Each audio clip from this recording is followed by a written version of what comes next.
to A Well-Designed Business. My name is LuAnn, and I'm so glad you found this podcast. Together with my husband Vince and our partner Bill, we have grown our company WindowWorks from the ground up.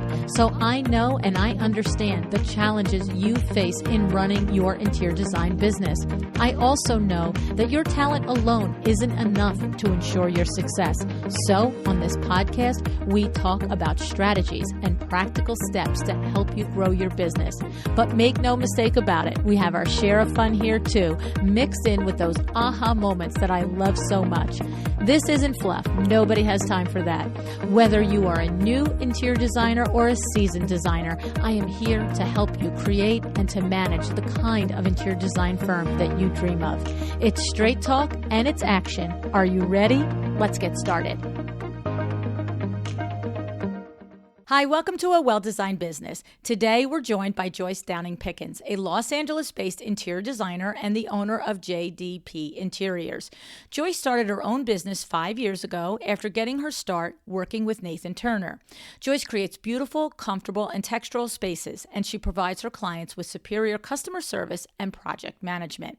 Today, we're going to pick Joyce's brain, and we're going to learn how this young and accomplished interior designer has already earned herself great press, has learned to keep her pipeline filled, and has gotten busy enough to already have her first full-time hire. So I'm looking forward to sharing this information with you. And before we start, just a little reminder that if you haven't gone and checked out all of the things that we are building into LuAnn Live, I just ask you to go and see it. LuAnnLive.com. It's just around the corner. I'd love to see your face in the crowd.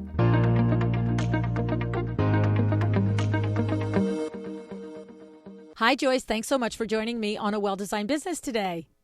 Thanks for having me, LuAnn. So I'm looking forward to our conversation, Joyce. You have accomplished quite a bit in your short career, and I was looking over your portfolio. First of all, super impressed by that. So congratulations. Oh, thank you. Yes. And then you're handling quite a bit of projects, for a small firm. It's yourself and one employee, correct? That's correct. Yeah. So we're going to pull that apart a little bit. And I guess the thing is, I don't want to go past, you mentioned to me that you had worked for Nathan Turner, right? Yes, that's correct. So when I hear something like that, I always like to just take a second or two to understand what you learned from working with and for an accomplished designer. I always feel like there's a little bit of nuggets in there. So if you think back to the time that you spent with him, are there things that stand out that you either said, yes, I'm definitely taking this practice, this information, this whatever, but when I start my own firm, or things I'm definitely not going to do? Like, I don't know that we have to say that. Yeah, but. Sure. No kidding. Yeah, no problem. I think I started it as an intern. So I was small fry there initially and then got hired on. And I kind of handled a lot of things there, whatever kind of fell on my plate at the time. But I think the biggest thing I learned there was just understanding the landscape of design in LA and understanding textiles, where to shop, and all the things that they just don't teach you in design school. I think he has such an amazing wealth of knowledge about antiques. So just hearing and being around all that knowledge was so unbelievably helpful. And then when you work for a designer and you're exposed to that every day, you kind of develop your palette as a designer. And whereas our aesthetics may not be as similar, it kind of opened your eyes to maybe not seeing what you're used to, like maybe world market, and really seeing the high-end interior design world. And it opens your eyes and develops your palette. And I think that's so important. Well, and I agree with that. I mean, I would not have stated it as eloquently. I wouldn't have had those words, Joyce, but it is sort of the thing and the reason why I always spend a minute or two questioning that experience when it's there, because to be right out of school or just starting your career, however you come to it, and have the opportunity to work for a high profile luxury firm, my brain just says, what are you exposed to? There has to be a benefit to that, right? And so what you're saying is seeing the elevated design and the sourcing and the things that are what you aren't typically going to be able to probably put in your own projects when you start out at the beginning, right? That's exactly right. And I think, just like getting exposed to all that. And I always tell clients and new designers, go look at design all day long. Just stare at it, save it, everything you can possibly do, and try and stay high end because it develops your palette so that you do have aspirations for your business or your just your design eye. Definitely love it. Okay, so thank you for sharing that. I mean, I've had designers come on the show and have had experience with national firms or just high level firms, and there's all different little nuggets that you get from it. So that's a nice, interesting nugget for that. Okay. All right, so now let's take you've got your firm. You're a pretty darn successful lady. I mean, one of the things that I noticed when I looked at your website was the sheer volume of press that you have received in 5 years in business, you've said to me? Yes, ma'am. Okay. And this is, Elle Decor. This is, Domino. This is some, outlets here. This isn't your regular average run of the mill, your penny saver. Okay. So I'm curious. I can see from your portfolio that you're talented, but it's not just the talent. So how is it that in 5 years you have, more than a couple of dozen, it looks like, features in press? What does that look like? How does that happen so quickly for somebody like yourself?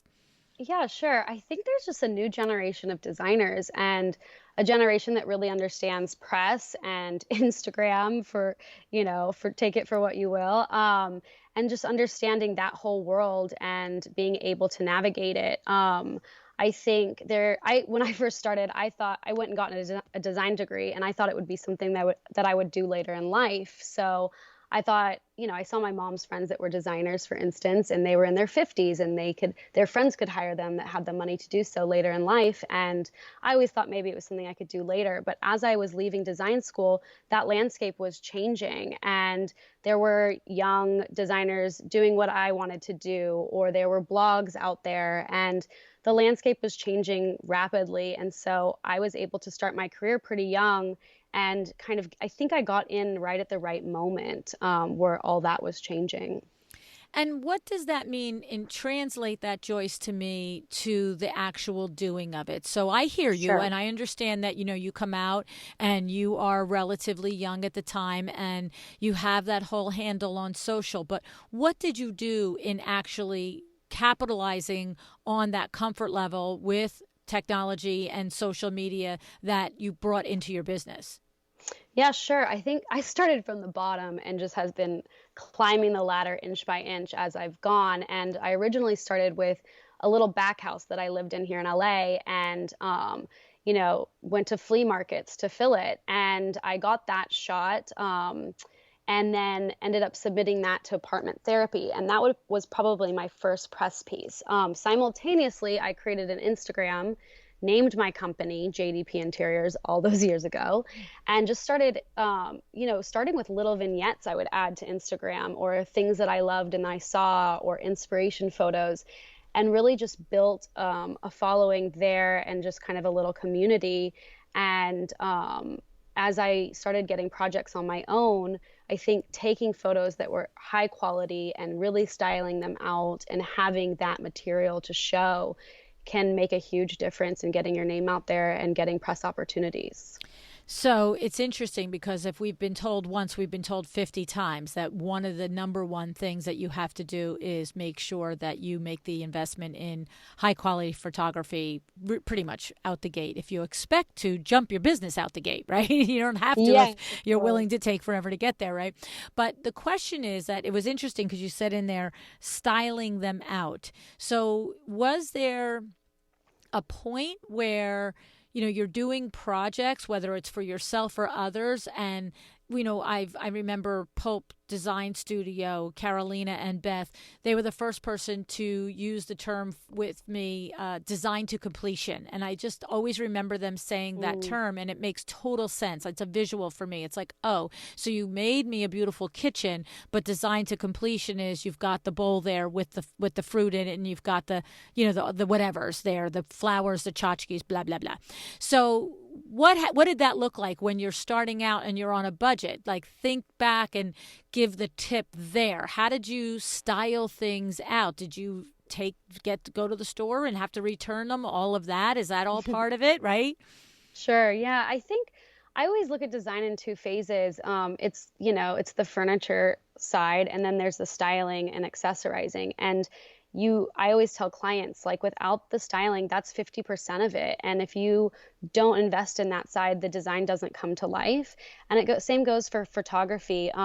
Every once in a while I'll have a client who, wants to put more of their own stuff or personalize or something like that. So yeah, I've memoed, or I buy flea markets, and I have a whole shelf here at my house that I'll pull from my own personal items. Or I'll memo from stores, or, maybe buy and return.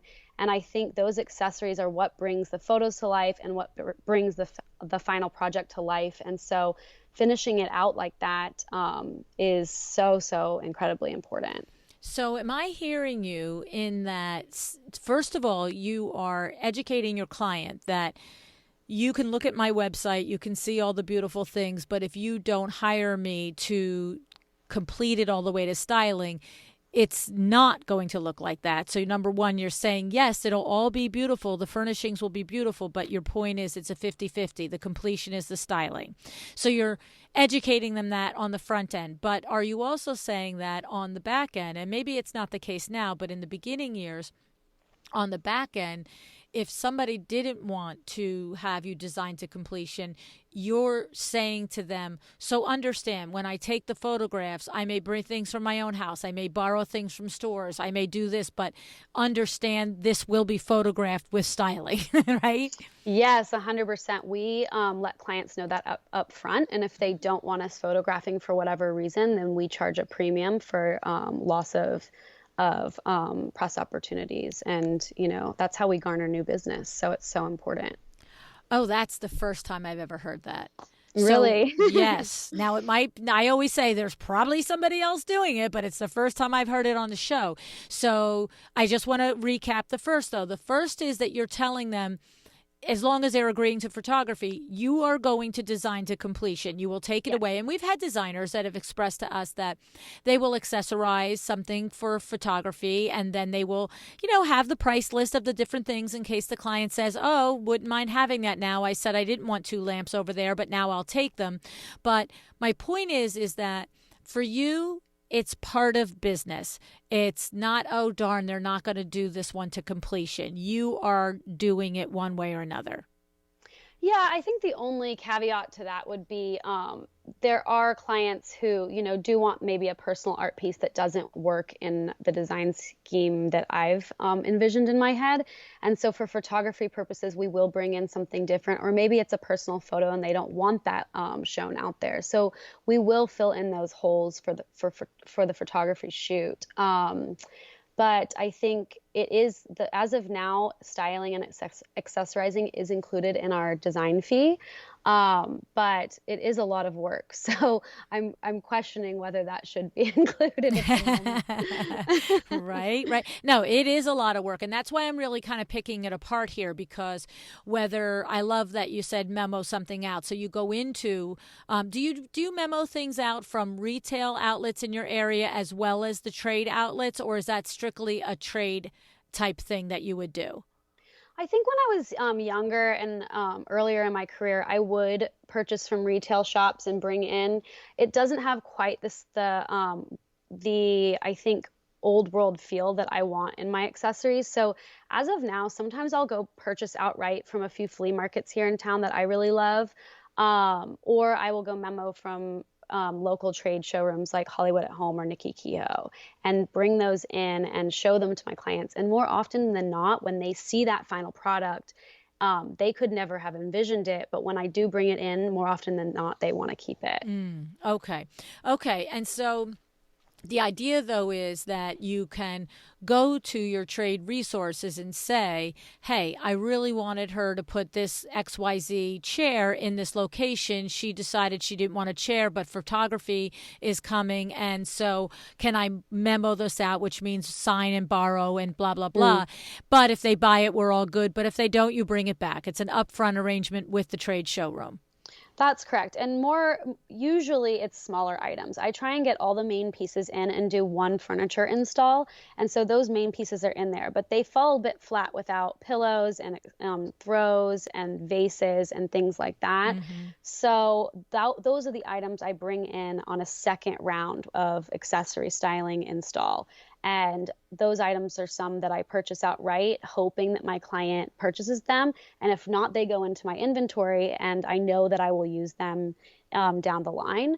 Or I go and memo something specific or maybe a little bit more pricey from an actual showroom, knowing that I bet my client will fall in love with it. And if they don't, I tried.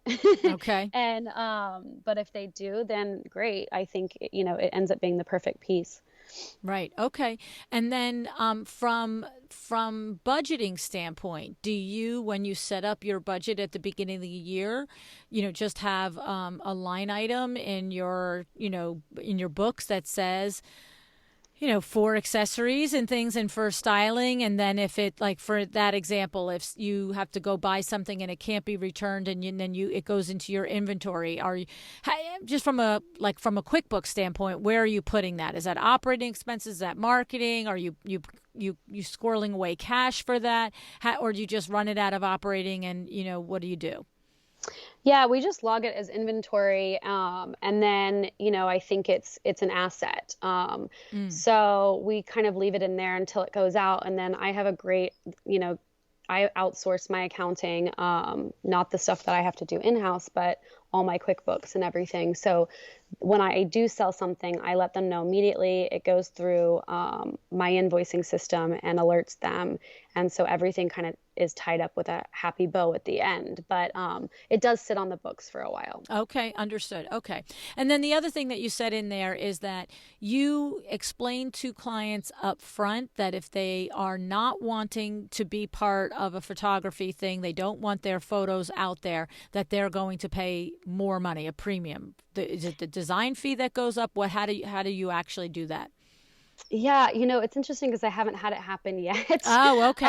Yeah, Nobody has but called you on it, but it's there. no, it's there and they know about it up front. So if they do want to tell me they don't want the photos out there, that's a loss of revenue for me because if I can't show my work, I can't garner new clients. So I think most people understand that. And we do say we do not disclose the location or the client name or anything like that. We are respectful and, I had a project that I recently did and they did not want their names disclosed for, even though a magazine was asking for it. And I just, I stood firm and did not want to disclose and, very little about the client and it's not necessarily the name so much. They wanted to know a bit more about the client and what they do and all that. And they weren't comfortable. And I was very respectful of that. So the photos, the location, the photos are one thing, but the location and the client's privacy is another. And that's something that I try and really, really be respectful of. But this is a business model that's super important for this day and age. People want to see visuals. So I need those final products at the end. And there's projects that I don't shoot. I do, this is a business in the end of the day. Like I have to make money. So if there's some projects that I take and they are just to, keep us floating along happily, then I will take those and I may not put the time and energy into shooting those because it's, maybe it's not the kind of work I wanted to put out or it's maybe not worth it's a lot of money and investment for me to put into a photo shoot. So if it's not worth that time, then I don't do it. So, and that's a good point because we are constantly, ringing the bell, do professional photography. But if a particular project that you do, it might be a profitable project, it might be a terrific client, it might be all the things are terrific and wonderful and satisfying about it. But it sounds like what you're saying is if it doesn't line with the aesthetic that you Mm, are wanting to attract, you're not going to photograph it. that's correct. Yes. Yeah. Okay. Because that's important, right? I mean, I understand, I guess it comes down to when you design with a certain style, right? So if you design with a certain style, it doesn't mean if, to your point with your mother and her friends, if one of her friends wants, Mediterranean Tuscan from the 80s, maybe you're going to do it because she's your mom's very best friend, but you're not going to clog up your portfolio and your website and tell everybody, oh, I can also accomplish this type of design. You just leave it off. Right, that's right. There's some there was one I shot but maybe didn't put out to press. I think the client wasn't too comfortable with their home being spread everywhere. But and also it wasn't as much my style. But it was a beautiful project in the end, but I didn't want that out there a ton because I think, I didn't want to get additional clients like that. Right, right, Yeah. right. Why say I do this type of work if it's not what you want to do? Exactly. So I think being very mindful about what you're putting out is really important as well. Smart, very smart. And then as far as, we've had Amy Fleury on the show. We've had so many people that have talked to us about getting press and how to go about it effectively. That one of the things is telling the story. I mean, almost every person, Mm, every editor that we've had here from a magazine has at some point shared that. I'm thinking Natalie Norcross, who is a PR rep, she talked about it. Ren Miller talked about it. Others have mentioned how the outlet wants that story. And as a matter of fact, we've even had photographers talk to us about how part of their pitch when they're pitching projects that they do for designers. I'm thinking of Charlotte Safafi and Mike Van Tassel. They talk about how telling that story. So, do you think that you were able to push back and say you're not getting the name, you're not getting the story because you get to a point in your career where you're recognizable and bankable as going to be an exciting spread that other people like? Because the magazine is a business too. Because I mm. think for a lot of people, if they just say that, if it's the first couple of times out the gate, would you think the answer would be like, okay, then move on? We don't have to, publish your work? I think, yeah, just to your point, I think the press outlets are dying for you to, for content. And so if the project's a good fit and you've sent it over to them, then they will want to run it. If it's not a good fit, they'll let you know. And, it's always great to ask why. So for future reference. And I think each press outlet is looking for something specific. So that's okay if it's not a fit for them. Maybe it's a fit for somebody else and to move on. Nathan gave me the best piece of advice when I first started. I had just started my career and I on my own, and I went into his shop and I asked him, how does press work? And how do people do this? And he said, when you're pitching, when you send something to one magazine, wait for their response and don't send it to and ship it out to 5 different places. Because if 2 come back and you've already sent it to one, they're expecting that if they want that, they get to have it. And it's really bad etiquette to send it to more than one press outlet. So it's super important to, maybe ship it to, email it over to one press outlet, wait for a response. When they decline it, you can then move on to the next one. And also, you mentioned in there, ask them why they declined it, because Yeah. now I can hear that when you go to send it to the second one, if you agree or you think the second one might have that same, obstacle to it, you can make the tweak possibly depending on what it is, right? Yes, that's correct. And I think, I did my own press for years and years and years. And I I definitely do think it got to a point where I hit a brick wall on my own. I'm not a PR rep. I don't do this all day. I am not the one making connections every single day. Most days I'm just talking to my clients and doing internal admin work. So I ended up hiring out a PR firm and mostly to take the workload off. It's a full-time job. And so I think that's kind of helped me kind of, bump up to the next level and totally think that you can do it yourself, but it is really nice to have someone advocate on your behalf. Okay. And when you went to hire the PR firm, I mean, we've had again the PR reps on the show tell us that you got to come with a body of work. You've got to come with a point of view. You've got to come with some stuff because otherwise, what are they peddling around and pitching around, right? Exactly. Yeah. And I think that's why it helped too to wait a while before I did hire out for that, because they had a pretty big body of work to work with, and then kind of get my name out there and kind of get on the radar of some of the bigger publications that I would love to be in one day. So I think aspirations are always good to have as well, and like having a goal and talking to your team about that. So all of this it's funny because I have to tell you a couple of times you mentioned all the way back in the beginning, and I'm like, really, sweetie, Joyce, all the way back 5 years ago. It feels like I'm a million years old now. I'm like, way back in the beginning. I had to wait until I had. Well, this job is not easy and not for the faint of heart. I mean, it is, it's not rocket science in the end of the day. So, but it is, client work is hard. You're in customer service. It does weigh on you. So I think when I say that, it feels like a million years ago. Well, design years are like dog years, right? Every year Exactly. is 7. So you really have 35 years in business. Yes, you nailed it. Throw yourself at the deep end and you gain some years. That's funny. Oh my goodness. Okay. So well, what's interesting is I will say that even though on one hand I'm finding it charming that it's only 5 years, and if you reference it as a long time, I do hear the experience in the things that you're talking about though. So, there is that, and that's why I'm actually taking it very seriously. So yeah, I think the best learning experience is working for yourself, because you have to juggle so many hats and you learn quicker than working underneath someone. You really have to throw yourself in the deep end and try and float. That's a great point. And to that point, when you think about that, say, first year that you went on your own after having worked for Nathan, can you look back and think, whoa, didn't see that coming, that I hadn't anticipated, or I didn't realize that he was probably doing that or taking care of that, and I thought I was busy doing what I was doing for him? Anything come to mind in that regard?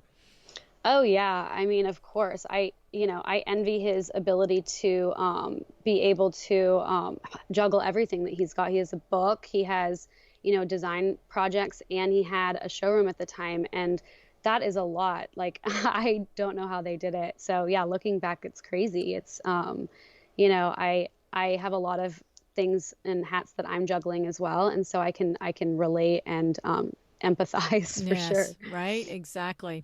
Okay, so now your company is you and one other person, and what is the role that this person does in your company, Joyce? Yeah, so actually at the moment, we have someone that's on part-time starting in February full-time, but had someone full-time right before this. So we're in a little bit of a transition period and a training period.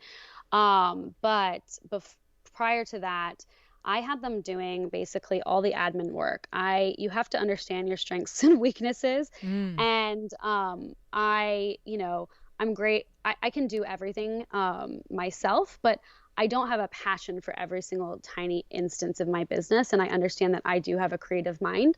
So, we use Ivy, which as our invoicing system. So my assistant handled everything, all the invoicing proposals, and reconciling on that side of the business. And that really freed me up to be creative and garner new clients and, do a lot more client relations and designing.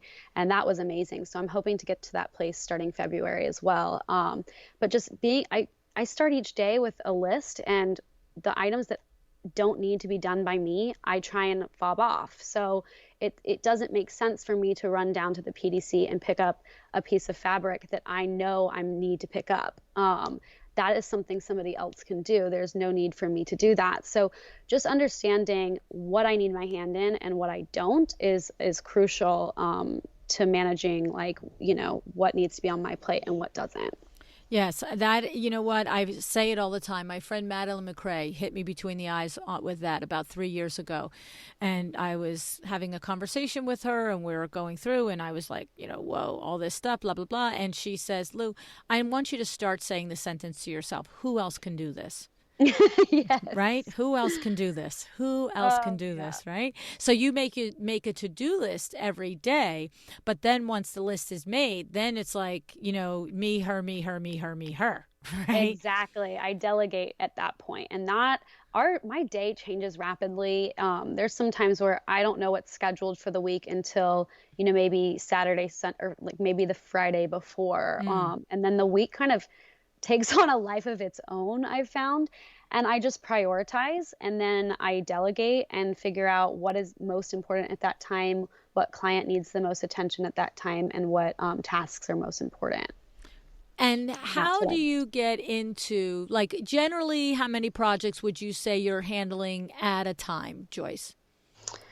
I think that's what I do well is I can take on a good amount of projects at a time, but it's key to know what stage they're in. Mm. Right now, we're a little bit nuts. I have 8 projects, but that's two and are ending December 15th and will free me up a bit. But that's varying stages. I have one client who we're doing a nursery, and she's a previous client, and I would not normally take on a single room, but I'm more than happy to help her with that. And then we have ground up projects where, we're working on the plans with the architect and building this house over the next few years. So, I mean, it is some, small projects up to large projects, and it's so key what stage they are in at the moment. So if a new client comes to me and says, I would love you guys to start, but I'm just signed on a new client, it's not a good time for that new client to come on, because I will be in the design phase on 2 projects, and that's when things get tricky. Now, if I'm in the design phase on one project and then I can be in the execution phase on another, that is much more manageable. Mm. So I try and space them out like that. And I've been pretty lucky thus far that they've kind of come in, and I've had clients come in the right stage so that I could take on them and not have to, postpone them to another time. Okay. But it's inevitable that that is coming, right? So someone would come through the door and you would say, I would love to do it. Can I schedule you a start for March or February or something like that? Yeah, and right now it's what, December 9th, and I'm telling people that we don't have time till January. That is not that long away. No, that's a minute. Yes, exactly. So but most people come and say, I need help ASAP, and we have a contact form, and I can't tell you how more often than not that happens. And I'm trying to put the word out there through, my social media account that is not the right time to call a designer. Call them when you're purchasing a home, or when you've called the architect, because you need that time to develop a design scheme and get on the same page. And lead times right now are crazy with COVID and all that stuff. So it's so important to try and get a designer in on the ground. Absolutely. And so now you're starting to teach your potential clients that through your social media. Yes, and I think that's been a really interesting new realization for me. I think I was a bit nervous to put anything out there that would push any clients away, but I've gotten to the point in my career where I sort of need that weeding process, because not all clients are for me, and I'm not for them. So putting that kind of weeding process out there is so helpful, because it helps everybody get aligned, and my perfect client will come in the door if I do that. So social media has been an interesting way. I got such an amazing response talking about when to hire a designer, budgets, and even sofa construction. I think all this education is so important, because people just don't know, and you don't know what you don't know. And it's our job to educate and explain, because they're not in our industry, and we're here to provide that information. And the thing is that, I understand what you're saying, that you were at first concerned that it would push clients away, that because they're, oh, I needed it now. I was going to call her and she's telling me not to. But it also, at the same time, logically, somebody who's following you, who likes you, who is maybe building or buying a house in 6 months, is watching you and thinking, I don't need to call her yet. But when they see your social media education on when to hire a designer, it's like, oh, I have to do this now. So I think it does work both ways, right? You totally nailed it. And that's what I hope for. I'm creating a community on there and I want people, I think most clients have been following me or potential clients have been following me for a long time. And to kind of build that relationship sooner rather than later, and get those ideas in someone's head to think about when they are down that path. I mean, that could be 10 years from now. But all these people, they are important and potential clients, maybe one day. And so, yeah, the education part is really helpful. So I guess there's two things that I'm trying to decide which one to go to first, but let's tackle the how you do how most of the clients come to you.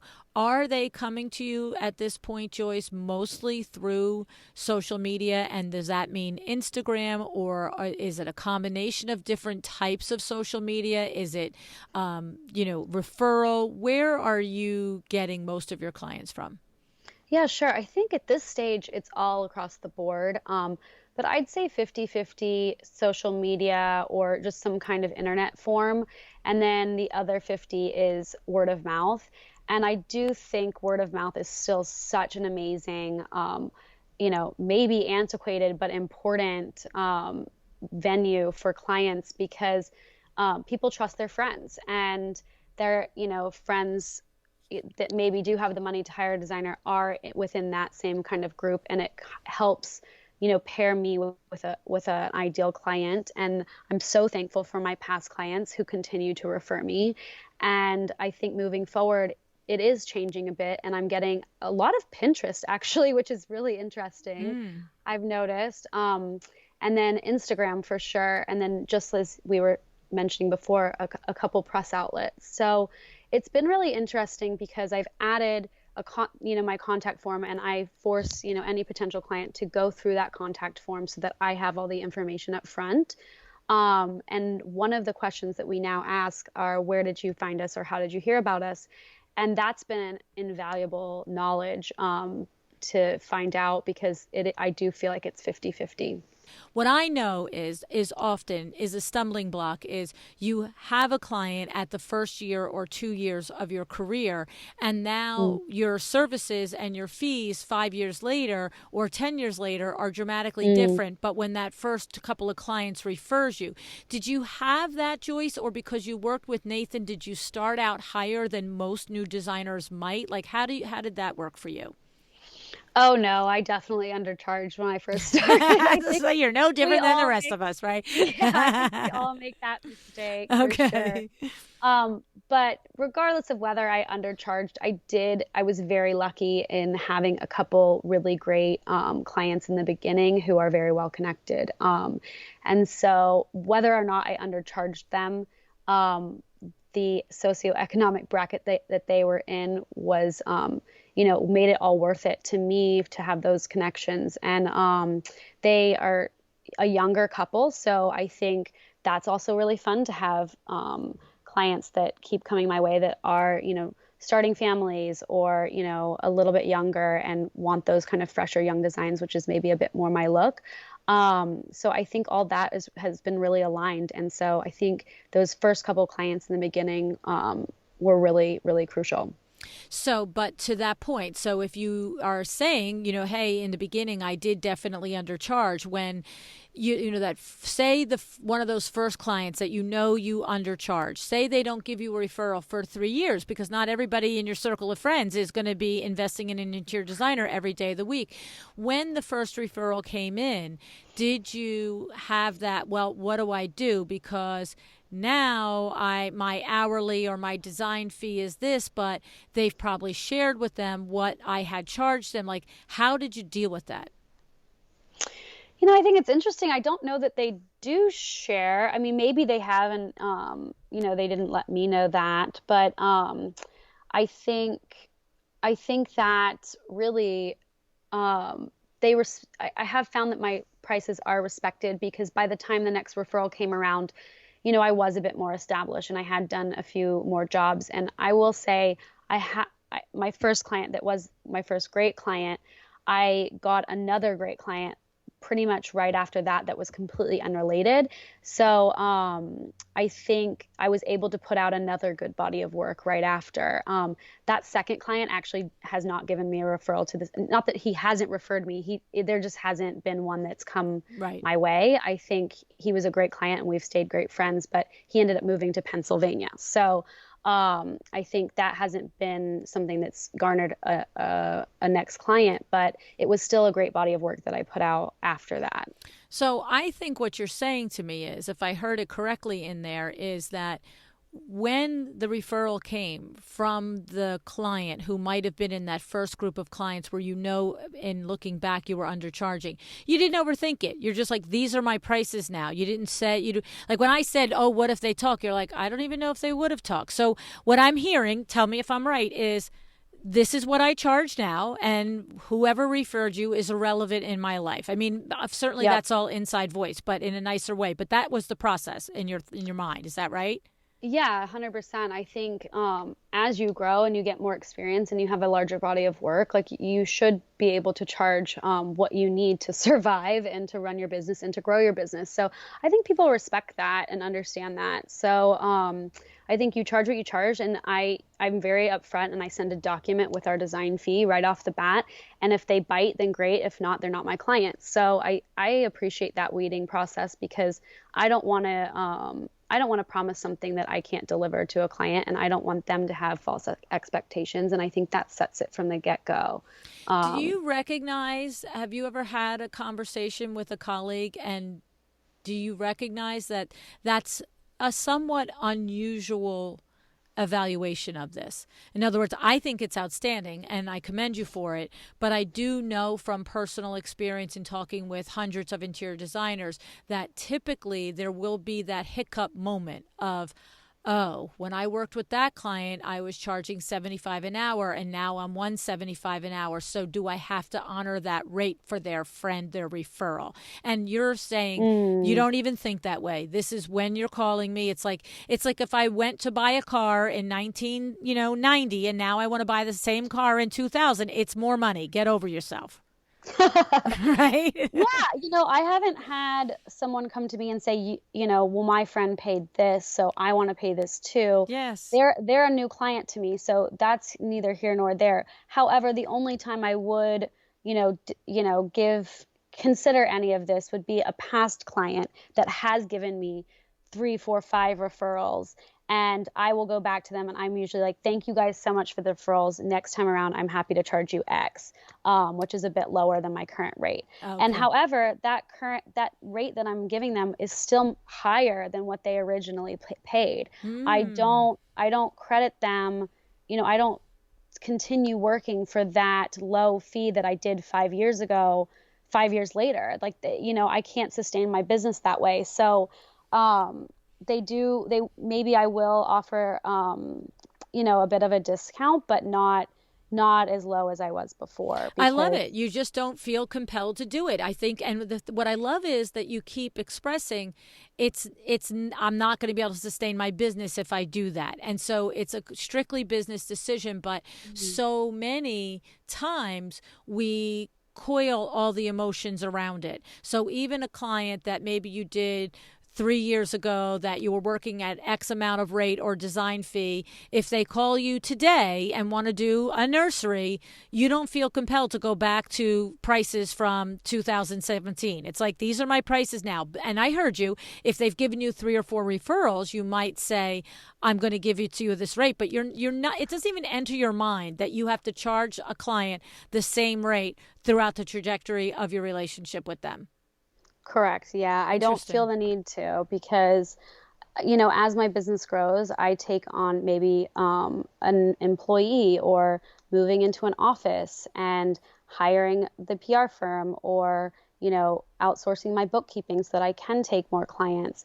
And all those are expenses that do build up. And as I get older, my lifestyle and understanding what I need to sustain that also plays in. And I think if you explain it like that to a client, they understand that, they get that, they're in the same boat with whatever they do for a living.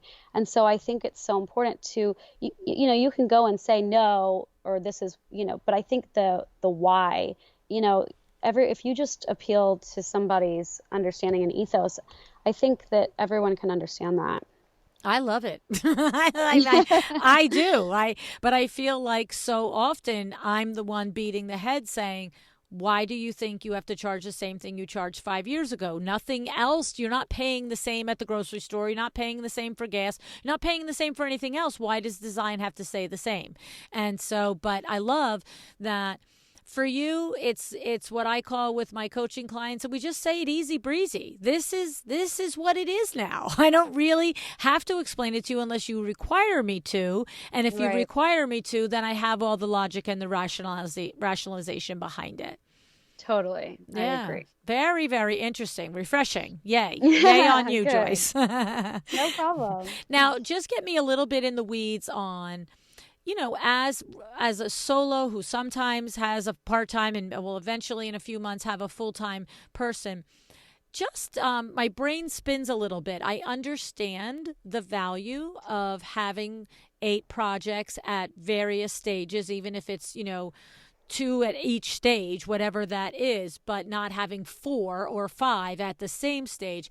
But it's still a lot of work, and it's still a lot of switching gears, because all of the tasks that go into, a project or 2 that's in procurement is very different than the stage of a project or 2 that's in design, because design is very creative and you need the headspace for it and you need the time to source. And the other is, okay, get it in, get it done, get the invoices, la, la, la, la. So how do you have any magic or secret sauce to structuring your own personal day when you're now left with the things that are staying on your to-do list? Is there anything in there that helps you be effective and efficient and get it done with this much on your plate? Yeah.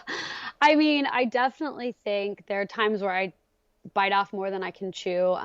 Maybe it comes from the idea of feast or famine, like, oh my gosh, I think I've finally gotten out of that phase where I think maybe another client won't come in the door. I think there was a couple of years where I would worry about that and it never happened. I'm shocked that it never did.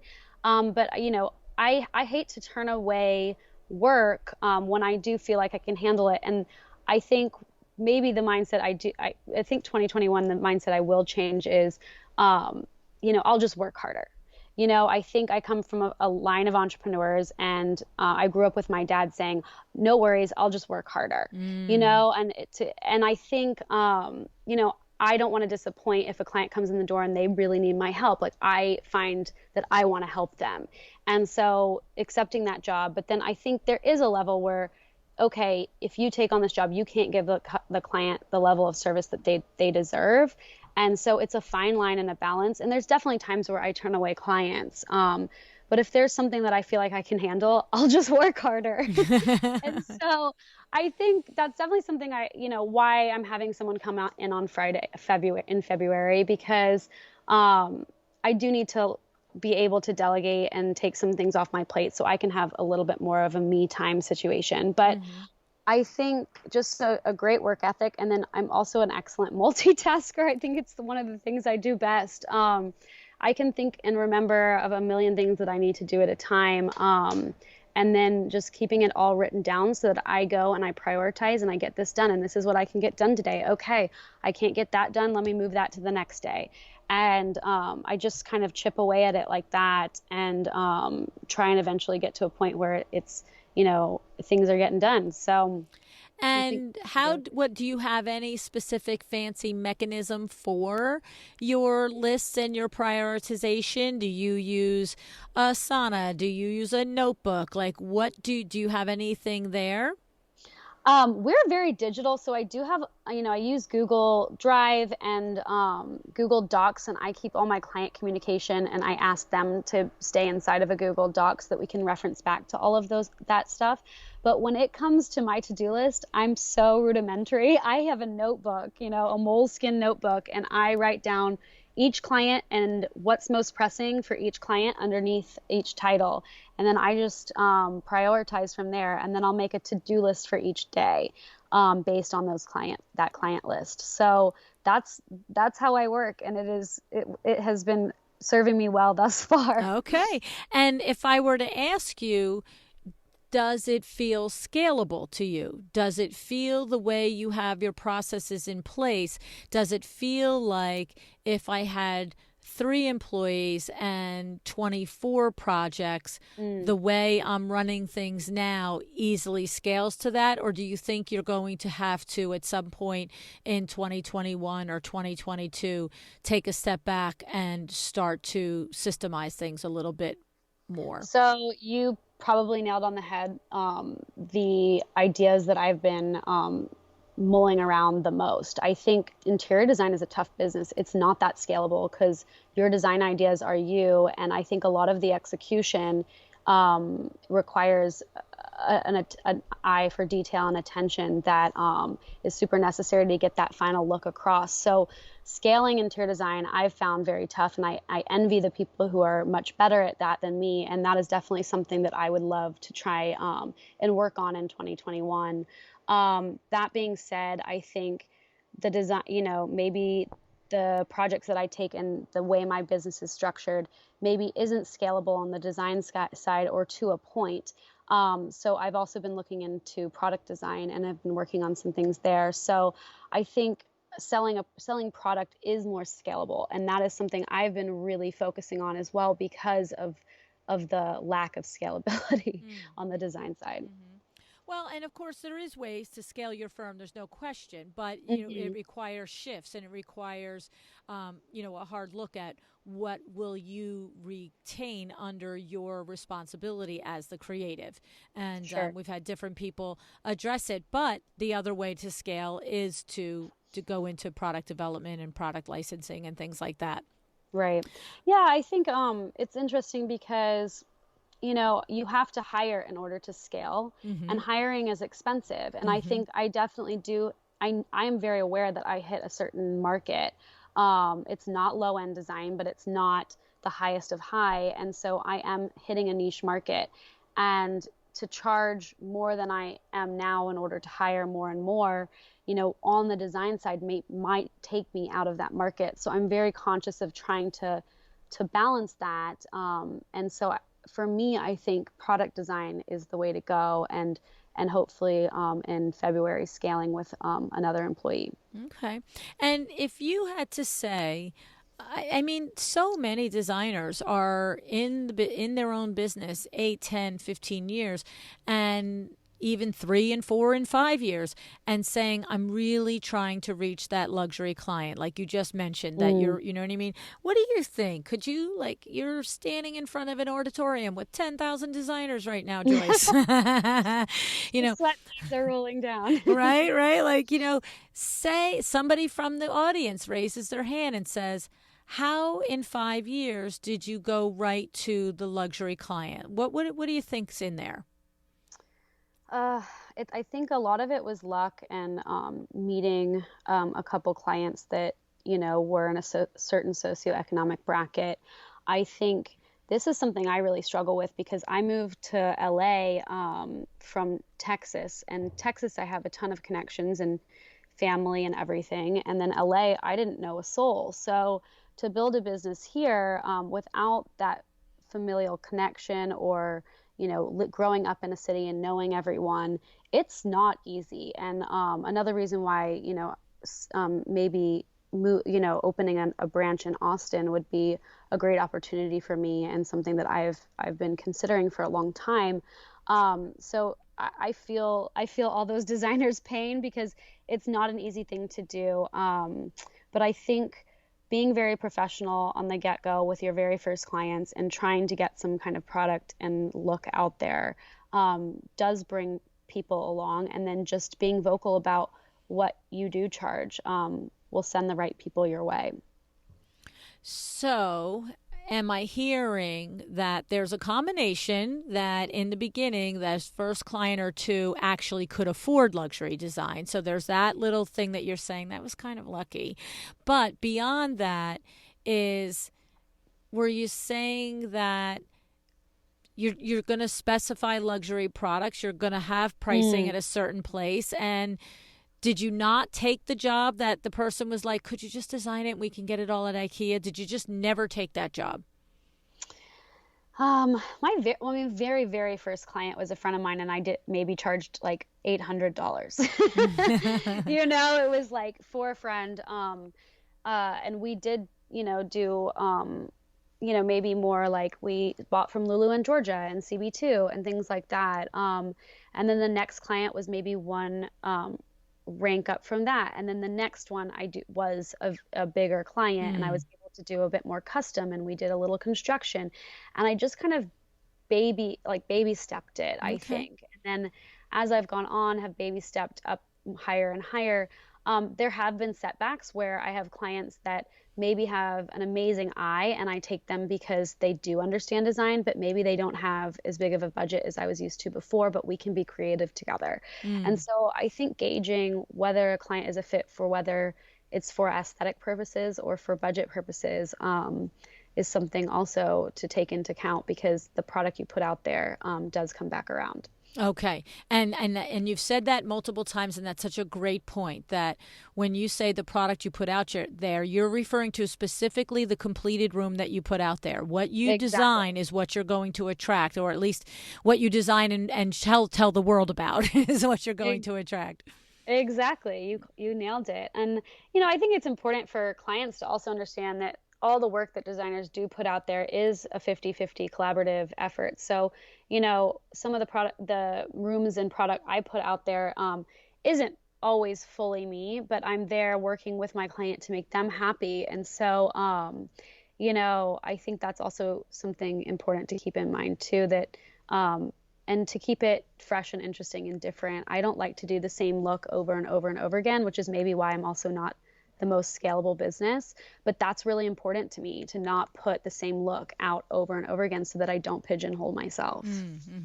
And, I have to say, when I asked you the question, I remembered you said in the beginning that you did a lot at flea markets and stuff. And so I can see how that even having that ability as a designer to find the diamond in a rough at a flea market. You can't just like go up and down and like a garage sale and bring all the junk home, but you probably have that eye. And so therefore, instead of getting the $5,000 piece that's brand new, you get an antique or something at a flea market, not an antique, but something at a flea market that's maybe has the interest, has the style, has the everything, but it really isn't the big high price cut. In other words, you're not shopping in the catalogs, basically. You're still bringing an aesthetic to it, even in the beginning when maybe the first projects didn't have the budget.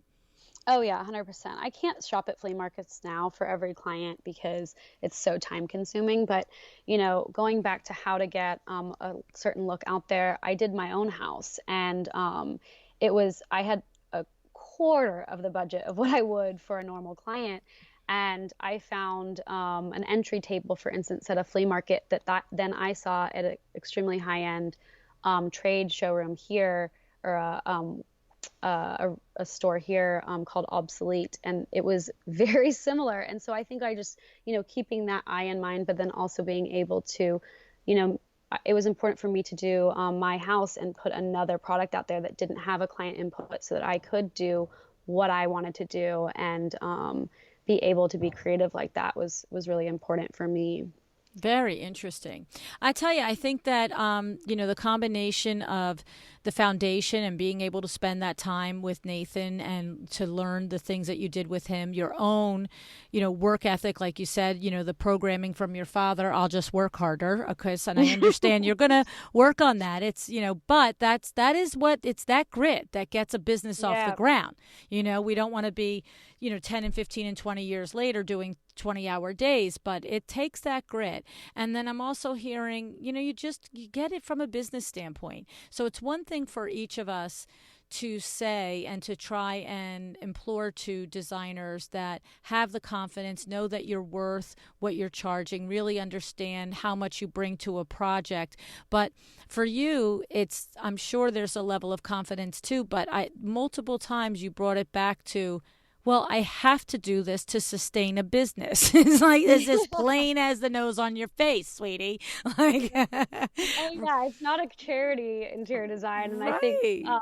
everyone wants it, but it's not, probably feasible for everyone. It is a luxury service, so understanding that and making sure clients understand that as well, because the only way that you are going to make any money or even sustain is charging what you're worth and then and selling product. So I think those two things are really important for an interior design business. I love it. I love it. So good. Thank you so much for, letting me really pick in there and into your brain there, because it was not a typical line of questioning, but it just was so I think there's just so many little nuggets in there, and it's just that little offhand. I love that. I'll say it one more time. I just love that little observation that you have in yourself. It's like, well, it is going to cost more because I'm running a business. That's what I'm hearing loud and clear, that you understand that every day.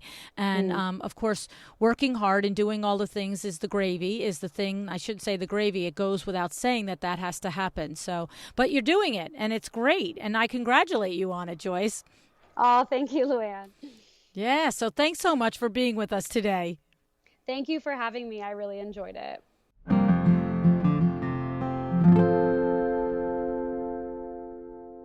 Joyce was good enough to get in at Nathan Turner. She was smart enough to soak up everything she could while she was there. She is savvy enough to earn great press on her own already, and she has no problem working her tail off. But you know what really sets Joyce apart? It is her matter-of-fact, no-shame way in which she runs her business, right? Way she runs the business, right? So many designers, maybe you're one of them, and it really doesn't matter if you're a new and rising designer or a seasoned designer. So many hem and haw and worry about raising fees, right? You've been there, worry about presenting repeat and referral clients with updated pricing. But you heard her. She doesn't think twice about it. Joyce's business is business. And you know what? She'd like to stay in business, like I'd like you to stay in business. She simply states pricing up front. And you know what? The funny thing is, clients are fine with it. Right? And it's not funny. It just is what it is. My coaching clients out there are listening and they're going, right, just say it easy breezy. That's what I say all the time. Just say it easy breezy. Matter of fact. All right. Now, Joyce did share with us that it is only recently that she's been working on a mindset shift away from thinking that working harder is always the answer to having a thriving business, right? I think that she can identify where she's holding herself back and working to change that, right? She's mentioned these things. She's conquered the scarcity fears, and now she's working to take a healthier approach to work, because while grit and hard work have gotten her this far in just these 5 years, she's already beginning to realize that delegating and outsourcing is the way to truly allow her to have the work and personal life that she deserves. I wonder if you find yourself in there, right? Giving up control and delegating is a tough thing, though. I know it's a definite mindset shift, even for me, who has hired countless people over the years. It costs money and it takes time to find and train the right person. But when it's done right, it's a game changer. When we feel overwhelmed and we are working too long and too hard, it is the time to ask ourselves the line that my friend Madeline McRae taught me. Who else can do this? Who else can do this? It's a great question, and it has served me well since the day Madeline challenged me with it. Joyce knows what she's good at and what she can do, but she also knows what's not in her zone of genius, right?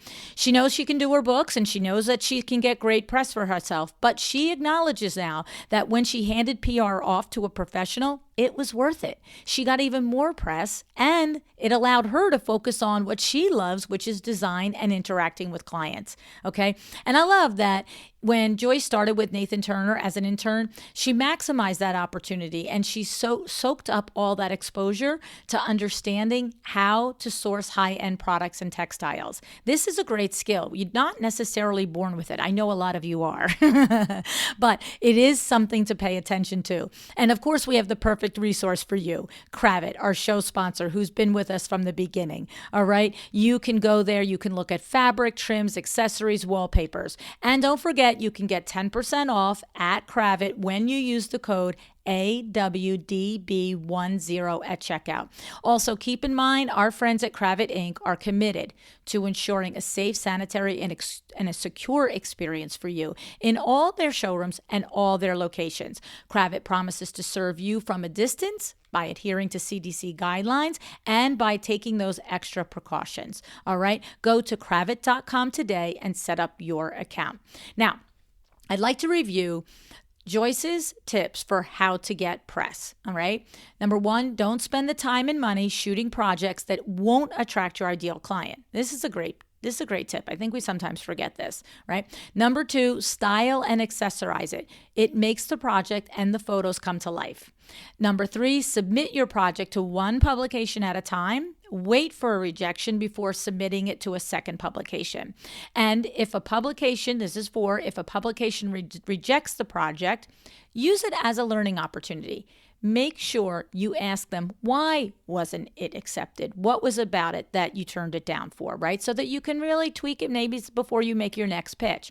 And then lastly, be firm in respecting clients' wishes not to release personally identifying information. I certainly wish Joyce all the best as she continues to push herself to focus on her genius, do some mindset shifts, rethink how she'll be styling and accessorizing, and pursuing new ways to scale her business. All great pursuits for any business owner. All right. How about you? When you've got too much on your plate and you're not working in your zone of genius, do you ever stop and think, who else can do this? What other areas of your business could use a refresh and some solid advice? Well, I'd hope you will think about joining me at LuAnn Live to get inspired and equipped to make some changes that will get you where you want to go in 2021. Tickets are on sale now. Go to LuAnnLive.com. It is a virtual event. And I have to say, over the last several weeks, I have been covering lots of my thoughts, inspirations about it as far as how personal it's going to be, how fun it's going to be, how interactive it's going to be. I thought today I would share with you some of the actual business topics that we are going to cover. First of all, contracts, the ins and outs of what you need in yours, systems and processes, how to focus so you can create them and where you need them, okay? Identify where you need them. Productivity. As my coach, Amber De La Garza, says, where are your high value buckets and how do you work in those? PR and visibility. Why it matters, how to get it and how to leverage it. Mindset, being the CEO, designing a business and a work world that enhances your life, not conflicts with it. Leadership, building a team that is exceptional and the specific structure that you need in order to build your firm. Facing yourself in the mirror, facing the stories in your head you've told yourself, and rewriting those stories so that you can be successful, profitable, and joyful. Pipeline management, understanding how to project and track your numbers so you are confident that you are always going in the right direction. Social media, a big one, right? Do you need to do Instagram? Do you have to have a blog? Does it matter?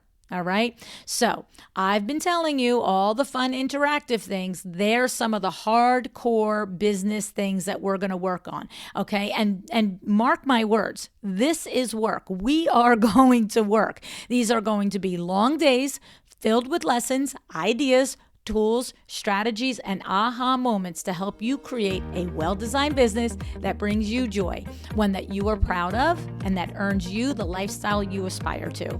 I hope you will join me. LuAnnLive.com. I won't let you down. We won't let you down. Decide to be excellent.